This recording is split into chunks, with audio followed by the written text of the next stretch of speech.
Y ahora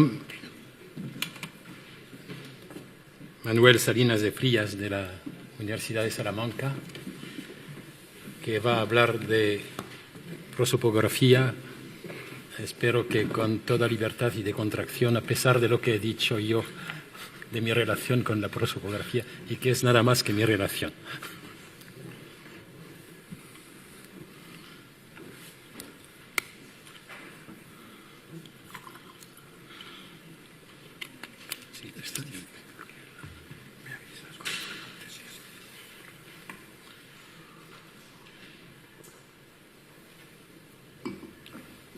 Buenos días a todos. Quiero comenzar agradeciendo a los organizadores de la mesa redonda, a José María Álvarez Martínez, a Antonio Carballo, a Carlos Fabiao y a Trinidad Nogales, que aceptaran la presentación de esta comunicación, cuyo título completo es La prosopografía de Lusitania romana, pasado y presente, : Flaminicae et feminae notabiles Lusitaniae. 28 años de mesas redondas sobre Lusitania romana dan realmente para un punto y seguido, para hacer un balance de lo que se ha realizado, de lo que se conoce, y para trazar nuevas perspectivas de trabajo y nuevas trayectorias de investigación. Acerca de una provincia que, como señaló el profesor Leroux en su intervención, es más abundante, ciertamente ofrece una documentación comparativamente escasa y difícil de tratar en comparación con otras provincias, es más abundante en preguntas que en respuestas y en datos, y para la cual, para abordar su estudio, como señaló también el profesor José de Encarnassau con su maestría habitual, tal vez fuera necesario escribir menos, leer más y sobre todo tener para pensar el tiempo que la Administración no nos deja ya a los docentes e investigadores para pensar. Tanta es la carga burocrática y de todos los aspectos formales que rodean la investigación, que priman más sobre el hecho de poderse sentar en una silla con los libros delante y ponerse a pensar realmente qué es lo que uno quiere investigar y qué es lo que uno busca encontrar. Quisiera subrayar que a lo largo de las 8 mesas redondas anteriores sobre Lusitania se ha estudiado la economía, las ciudades, fue la primera, el medio rural fue la segunda, que tuvimos el honor de organizar en la Universidad de Salamanca. Se han estudiado las vías de comunicación, la economía, la sociedad, múltiples aspectos, pero nunca ha habido un tema monográfico dedicado a la prosopografía de la provincia. ¿Esto pasa así? Sí. Bien, naturalmente los estudios sobre la prosopografía de Lusitania romana deben remontarse pues, a los grandes trabajos clásicos, Flaum, etcétera. Por referencia a Hispania en general, pues el trabajo de Gesalfeldi marca un punto de partida. Y para lo que se refiere a los distintos grupos sociales, privilegiados, senadores, caballeros, etcétera, los trabajos de Caballos Rufino, de Leonard Karchin, su reciente suplemento como libro digital a los magistrados locales de la España romana, o el trabajo de Marta González Herrero sobre los caballeros procedentes de Lusitania, pues van proporcionando una serie de datos nuevos, de estudios nuevos de un enorme interés. Por lo que se refiere ya a un aspecto más concreto, que son las manifestaciones religiosas de tipo romano, especialmente aquellas relacionadas con el culto a los emperadores, obviamente un punto de partida es el trabajo de Robert Estienne sobre el culto imperial, al que se refería el profesor Leroux, hablando de su teoría acerca del origen del culto al jefe como origen del culto imperial, que ciertamente era una opinión muy personal de Robert Estienne, pero que sorprende todavía que más de medio siglo después de esa obra, que es del año 55, todavía en la discusión de muchos aspectos prosopográficos de los sacerdocios, etcétera, se sigan manejando básicamente los datos y las ideas de Estienne, y sorprende que seamos incapaces de ir un poco más allá, que es lo que haría falta hacer. Y por lo que y luego, ya más recientemente, trabajos particulares, en mi opinión de un gran valor, son los de Delgado y Delgado, sobre los sacerdotes de rango local o sobre los flámines de la provincia. Trabajos como los de Edmondson, Trinidad Nogales y Walter Trigny sobre imagen y memoria, monumentos funerarios con retratos de la colonia Augusta América, nos ofrecen un repertorio de inscripciones y de imágenes fundamental para penetrar en el estudio de la sociedad. Y ya, para acotar todavía más el tema que vamos a abordar, que es la prosopografía femenina, sí quisiera recordar un trabajo ya antiguo,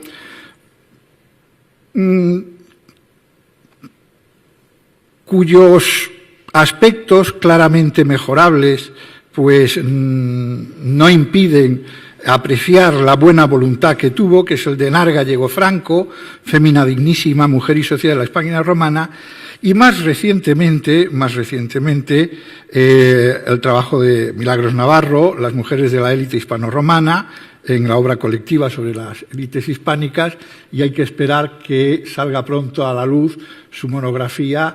Era Fémina Perfectísima o Perfectísima Fémina, ¿verdad?, que será un estudio global de la mujer en la Hispania romana y que quienes nos interesamos por la historia del género esperamos con auténtico interés. El EADEM yo creo que se refiere al trabajo de... No creo, se refiere... Aquí se han movido las líneas y el EADEM no se refiere a Milagros Navarro, sino a Marta González Herrero, que recientemente ha publicado un pequeño libro sobre la implantación del culto imperial de la provincia en Hispania y donde también aporta datos de tipo prosopográfico.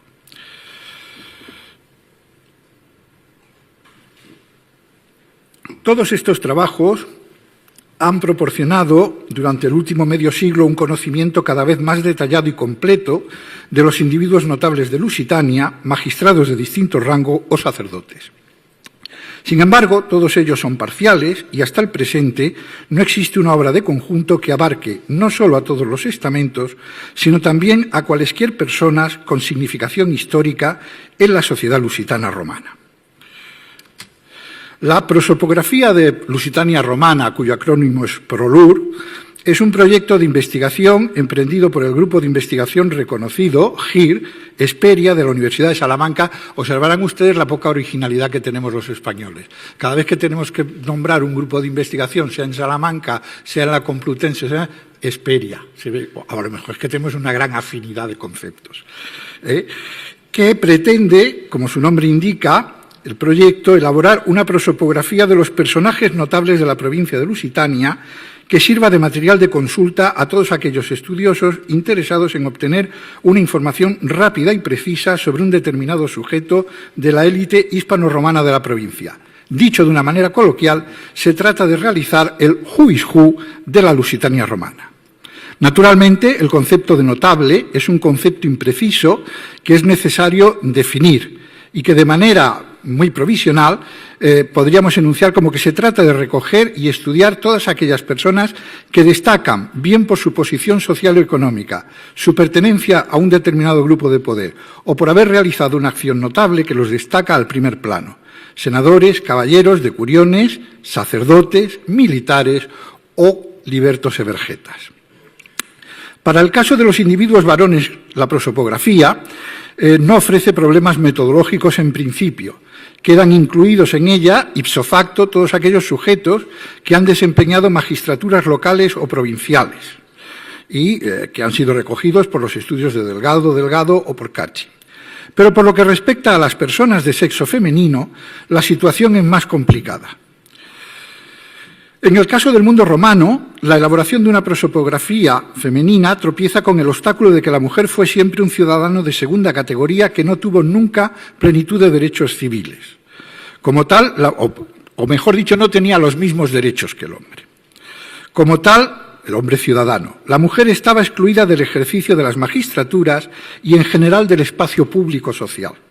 Para hacerse visible en este ámbito, la mujer solo disponía de dos medios. Por una parte, el desempeño de determinados sacerdocios vinculados a algunos cultos tradicionales, por ejemplo, Mater Matuta, o al culto imperial, Flaminicae municipales o provinciales. Por otra parte, su asociación con un varón, normalmente de su propia familia, padre, esposo o hijo, en epígrafes conmemorativos o funerarios que eran objeto de exposición pública en el foro, vías públicas o cementerios. Este último procedimiento de manifestarse públicamente mediante la asociación a un varón en las inscripciones, generado en Roma e Italia, rápidamente fue imitado en las provincias, como ha puesto de relieve el reciente trabajo de Rosalind y Mongol. Los resultados que presentamos son todavía unos resultados provisionales de una encuesta abierta que, no obstante, nos parecen de un gran interés para captar aspectos relevantes del conjunto de la sociedad lusitana imperial. Podríamos decir que, ¿y por qué hemos empezado por las mujeres? Porque son, en realidad, más ricas en información que los hombres. Los hombres somos muy sositos siempre, hay que reconocerlo. Es decir, el magistrado dice quién es, su nombre y detrás los cargos que ha ido ocupando. La mujer, como normalmente, habitualmente se asocia a un varón, además de decir si ha sido flaminica o qué ha hecho, nos informa sobre sus relaciones familiares, nos informa sobre las circunstancias en que conmemora un acto, un hecho. Y realmente, para lo que es la vida social, muchas veces las inscripciones de estas mujeres son más ricas en información que las de los propios hombres.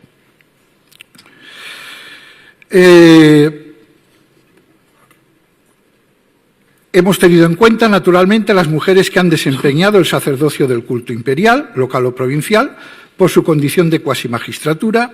En segundo lugar, aquellas mujeres que expresan un vínculo familiar con un varón que ha desempeñado alguna magistratura correspondiente a alguno de los órdenes de la sociedad romana, en el entendido de que el estatuto jurídico-político de un varón se transmitía a sus familiares directos, incluyendo los femeninos, como indican las leyes municipales que regulan el otorgamiento de la ciudadanía, como es el caso de la Lex del municipio salpensano, rúbricas 20 y 21. En tercer y último lugar, hemos incluido también a aquellas mujeres que realizan determinadas liberalidades, como la donación de estatuas, la redención de impuestos, la financiación de banquetes públicos, que por su cuantía evidencian la situación socialmente preeminente de estas personas, que de haber sido varones hubieran podido jugar un papel político más destacado que las leyes romanas, sin embargo, le habían negado, conmemorando a sus hijos o maridos, apoyándolos, contribuyendo a sus gastos. Estas mujeres han jugado también un papel político, no solo social, en su momento. Bien, eso sería un ejemplo muy resumido del modelo de ficha, habitual por otra parte. Se intentará siempre la autopsia de los ejemplares, acompañar de una foto, siempre que sea posible, etc. Bien, en conjunto, y por pasar, digamos, a las conclusiones, hemos recogido un total, hasta el momento, de 36 mujeres notables, que atiendan a los criterios que hemos definido anteriormente. De ellas, 8 mujeres desempeñaron el flaminado del culto imperial, local o provincial, y el resto, 28, aunque no son flamínicae, mencionan algún tipo de parentesco con un individuo que ha desempeñado magistraturas de diverso tipo, o afirman, como es el caso de Canidia Albina y Catinia Aciliana, cuya inscripción es esta que aparece en la portada de nuestra comunicación, mencionan, clarísima fémina, dicen, ¿verdad?, mencionan su pertenencia al clarisimado. De las 8 flamínicae, 2 fueron exclusivamente flamínicae locales, los números 1, Caelia Vegeta, y 8, Valeria Viniciana. 3 fueron flamínicae provinciales, los números 4, Elvia, 5, Julia Modesta, y 7, Servilia, hija de Albinus. Y 3 desempeñaron tanto el flaminado local como el provincial: Domitia Proculina, número 2, Flavia Rufina, número 3, y Laveria Galla, número 6.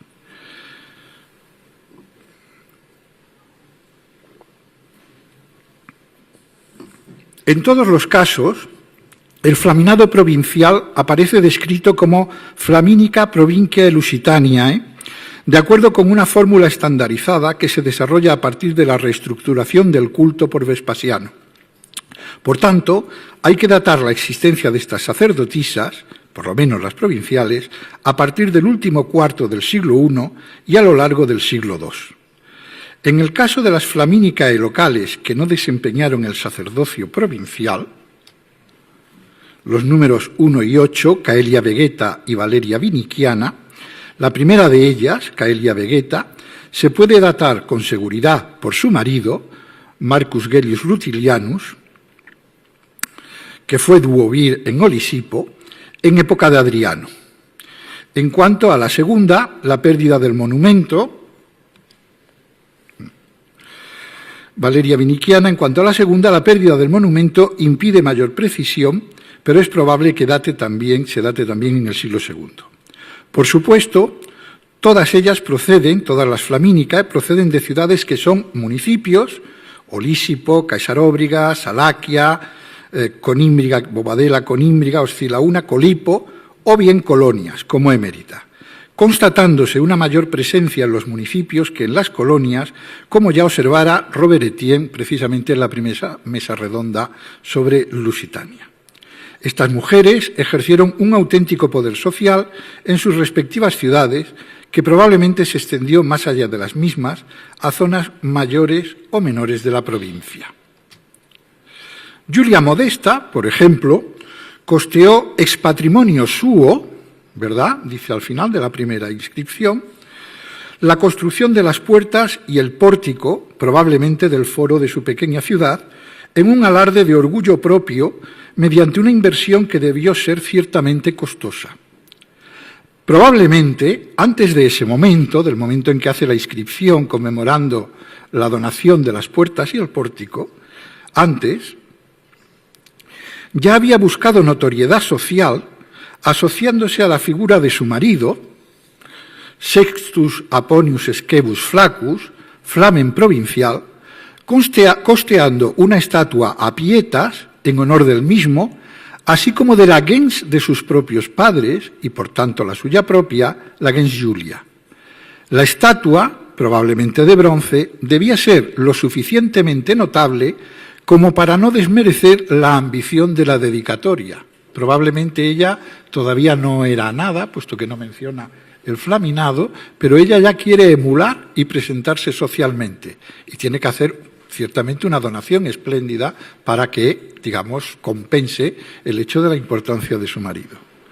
En la medida en que Pietas, que es la divinidad a la que está dedicada la inscripción, era la divinización de los deberes para con los dioses y para con los parentes, gentis Juliorum parentorum suorum, la obligación hacia ellos, la elección de esta divinidad de Pietas para una dedicatoria que en definitiva conmemoraba el orgullo de su estirpe, era precisamente algo acertadísimo.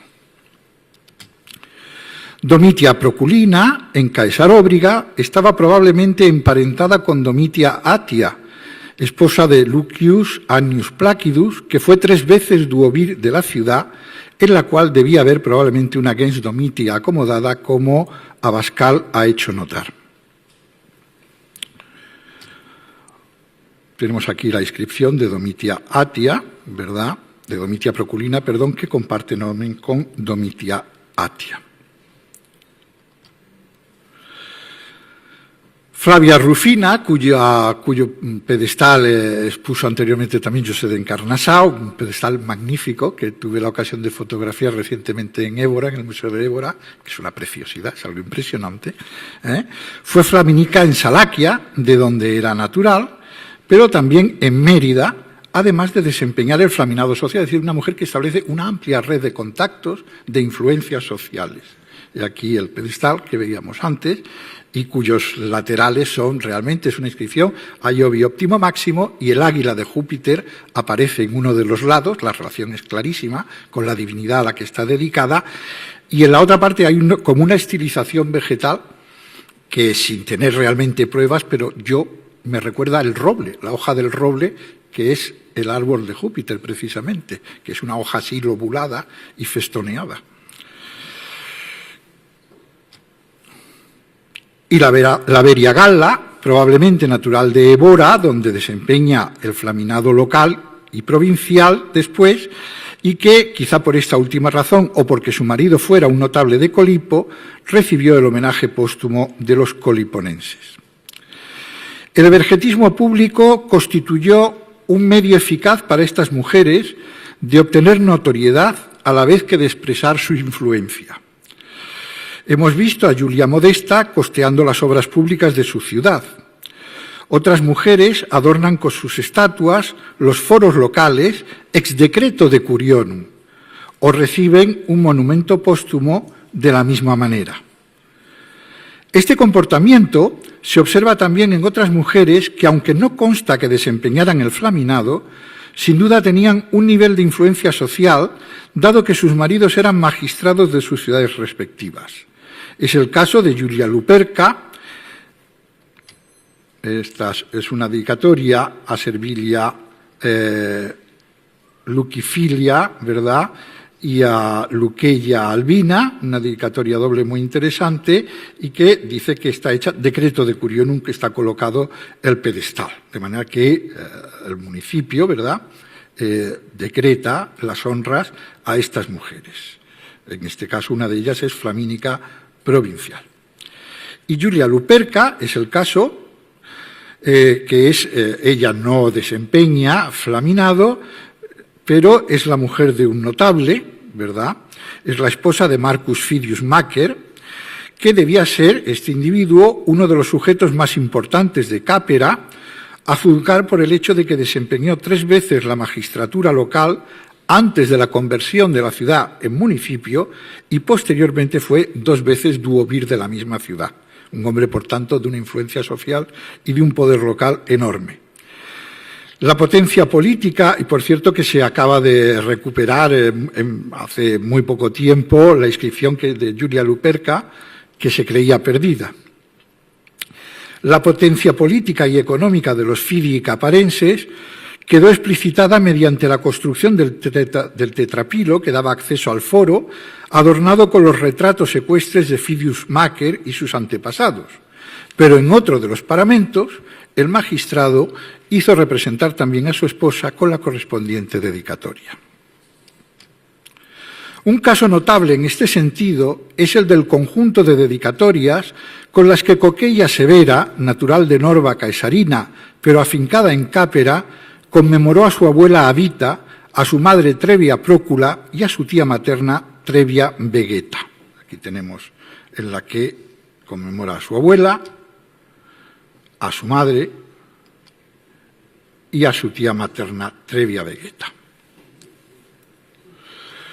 Dichas dedicatorias se conservan en pedestales de mármol, la primera de las 3 está precisamente aquí, en el Museo Arqueológico Nacional, sobre los cuales iban las estatuas de las aludidas que ornaban el pórtico del foro de la ciudad.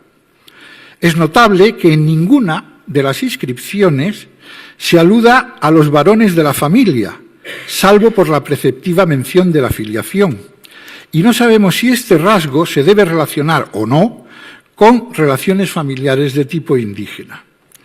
El hecho de que su abuela Avita carezca de nomen podría hacer suponer que era peregrina y que adquirió la ciudadanía de manera retroactiva al alcanzar a alguno de los varones, tal vez su yerno, el marido de Trevia Prócula, la civitas per honorem, de acuerdo con lo dispuesto en el edicto de Vespasiano.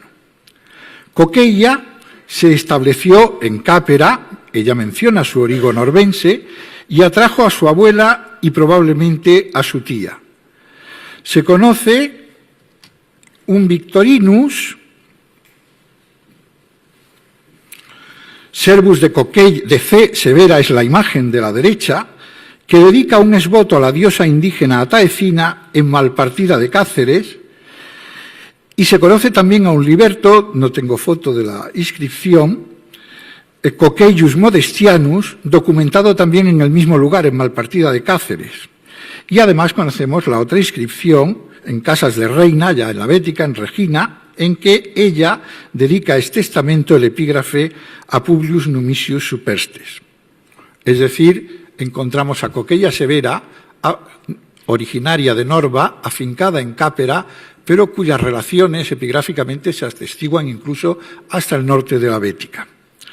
Este conjunto de epígrafes, realizados en mármol y no sobre granito, como los ejecutados inmediatamente a la promoción municipal de la ciudad de Cápera, marcan una segunda etapa en el embellecimiento y monumentalización de la ciudad, debiendo fecharse en la primera mitad del siglo II.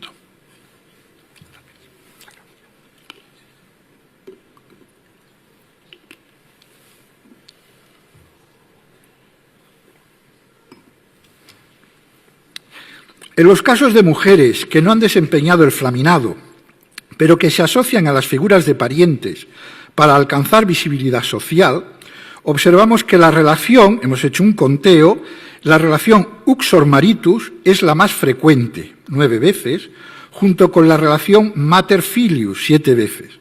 Otras relaciones como las de soror frater, 3 veces, pater filia, 2 veces, avia neptis, 2 veces, son mucho menos frecuentes.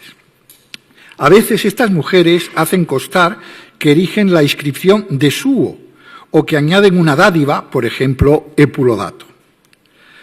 Dada la parquedad de datos con que contamos, es prácticamente imposible establecer una evolución.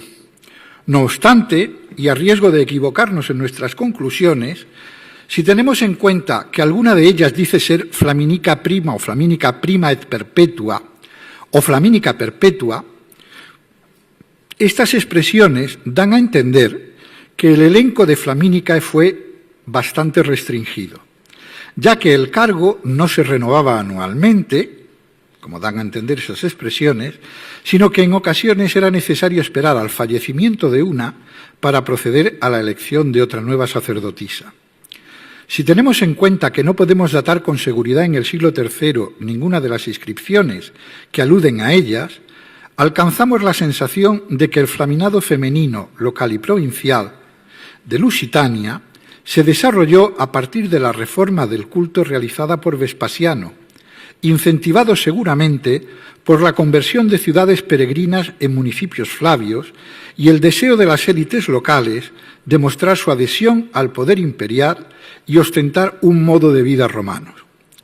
Pero pasadas 3 o 4 generaciones, hacia finales del siglo II o comienzos del siglo III, parece que este fervor decayó, debido en gran medida también a las dificultades económicas que comenzaron a afectar a los municipios y que en Cápera, por ejemplo, son claramente perceptibles. Muchas gracias por su atención.